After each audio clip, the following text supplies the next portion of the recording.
Cerita kesurupan memang sering kali kita dengar. Bahkan kita juga sering menyaksikan dengan mata kepala kita sendiri. Ketika ada seseorang yang tiba-tiba berteriak tidak karuan sambil menjerit-jerit serta menangis tanpa sebab yang jelas.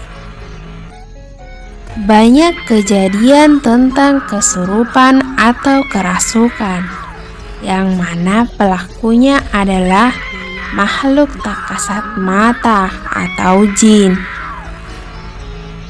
Percaya atau tidak, jin memang bisa mengendalikan tubuh seseorang yang memiliki daya tahan tubuh lemah serta kurangnya perlindungan dari diri sendiri. Entah kurangnya kita dalam mendekatkan diri kepada Tuhan, atau memang makhluk itu yang senang mengambil alih tubuh manusia karena mereka tidak mengenal jenis kelamin, rupa, bahkan agama untuk menguasai tubuh kita. Ketika aku berumur belasan tahun yang lalu, aku mengunjungi kakak pertamaku yang sedang kuliah di ibu kota. Saat itu, tepatnya kakakku sudah tidak kuliah lagi karena ia baru saja wisuda. Dia seorang perempuan yang tinggal di sebuah kos-kosan khusus untuk perempuan. Ruangannya tidak terlalu besar, terbagi menjadi 3 bagian. Untuk ruangan tamu, kamar, dan dapur. Jujur, saat memasuki kosan kakak perempuanku, aku tidak merasakan apa-apa. Biasa saja, seperti ruangan pada umumnya. Di sana, kami berdua di ruangan yang tidak terlalu besar. Kami berbagi tempat tidur selama beberapa malam. Di daerah belakang, tepatnya di dapur dan di dekat kamar mandi, aku melihat tanaman sirih yang menjalar. Lebat sekali, tapi aku sama sekali tidak merasakan apa-apa. Hingga suatu ketika saat kami pulang, dengan mengangkut seluruh barang-barang kakakku yang sudah selesai kuliah, dia bercerita saat itu kami sudah berada di rumah tercinta. Di kosan itu ada beberapa mahasiswi yang menghuninya. Kebanyakan kuliah di kampus yang sama. Dan ada juga beberapa yang beragama non-muslim. Salah satunya Mira, teman kakakku yang kuliah di jurusan yang berbeda dengannya. Dia salah satu teman yang lumayan dekat dengan kakakku. Jadi, suatu malam Mira sedang menyikat gigi di kamar mandi. Sama seperti di tempat kakakku, kamar mandinya kecil sekali.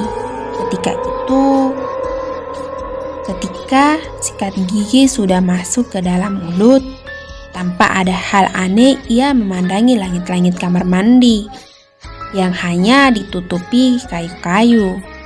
Selama beberapa saat, ia terus melakukan hal itu. Namun sebelum ia menyelesaikan sikat giginya, tiba-tiba ada yang menjambak rambutnya hingga kepalanya hampir jatuh ke belakang. Bayangkan, di dalam kamar mandi yang kecil dengan pencahayaan lampu seadanya, sendirian pula ada yang menjambak rambut kita. "Aduh, siapa itu?" Mira bertanya dengan nada yang cukup keras. Namun, ia cukup merasa takut.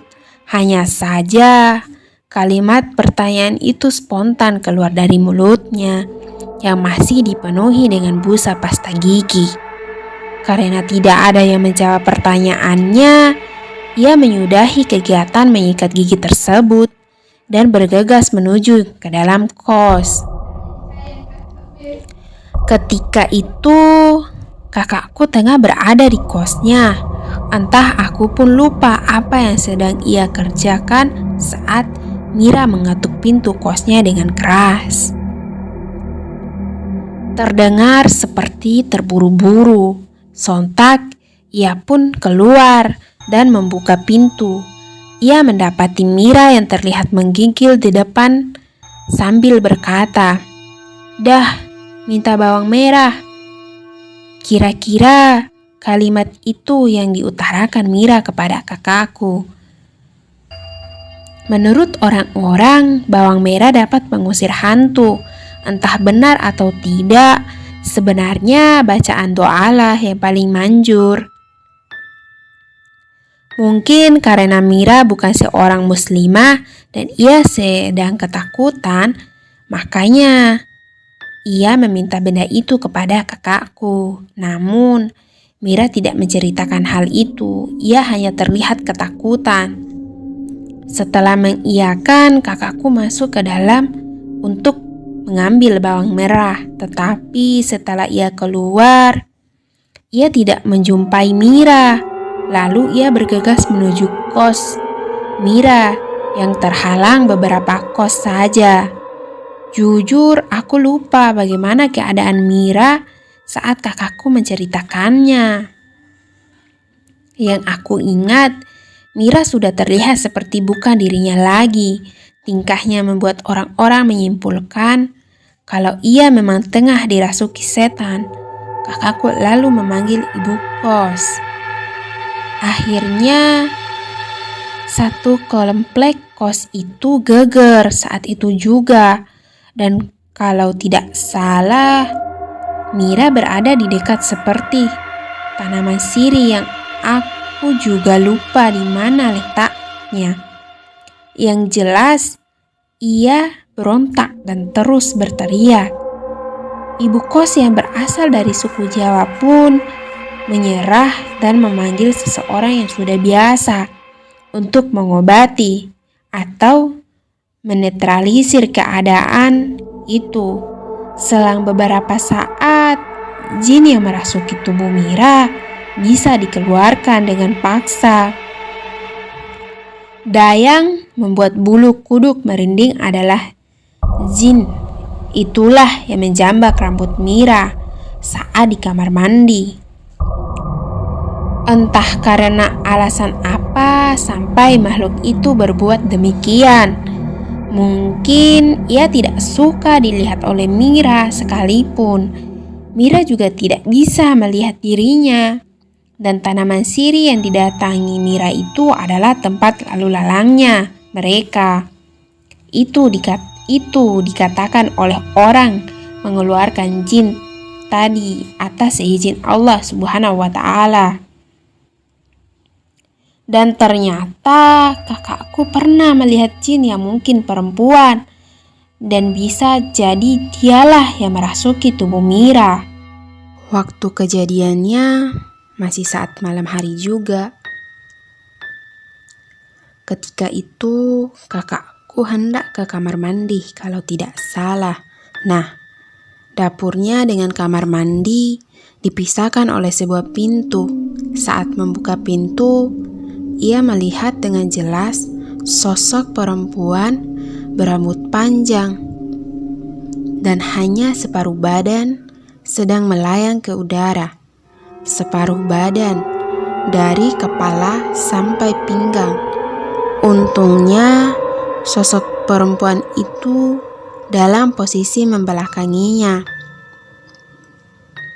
Namun karena saking terkejutnya, kakakku mundur perlahan dan saat akan berbalik, kepalanya terbentur tembok. Keesokan harinya, ia demam, mungkin karena shock. Kenapa aku menyebutkan mereka juga menghuni di sana? Karena yang tinggal selain para mahasiswi, di situ memang bukan hanya manusia, dan bukan hanya sosok jin perempuan, tapi ada selainnya. Cerita selanjutnya dialami lagi oleh kakakku. Suatu malam, ia tidur seperti biasa di kosannya. Memang kakakku kalau tidur tidak pandang tempat. Kalau sudah ada bantal, ia bisa tertidur dalam hitungan kurang dari 20 detik. Nah, dia bercerita saat itu ia masih berada di dalam kosan. Maksudku, ia bermimpi. Ia masih berada di dalam kosannya, tidak kemana-mana. Kemudian, ia didatangi oleh 2 orang laki-laki. Aku pun lupa bagaimana perawakan mereka. Yang jelas, aku merinding saat mendengar itu. Kakakku pun bertanya, "Kalian yang tinggal di sini?" Salah satu dari mereka menjawab, "Iya, kami tinggal di sini." "Cuman berdua saja kah?" "Tidak, ada satu lagi teman perempuan kami." Yang menjawab pertanyaan kakakku itu menunjuk ke sosok perempuan yang akan menghampiri mereka. Namun, sebelum kakakku benar-benar melihat wujudnya, ia sudah terbangun dari mimpinya. Lantas, ia mengucap istighfar.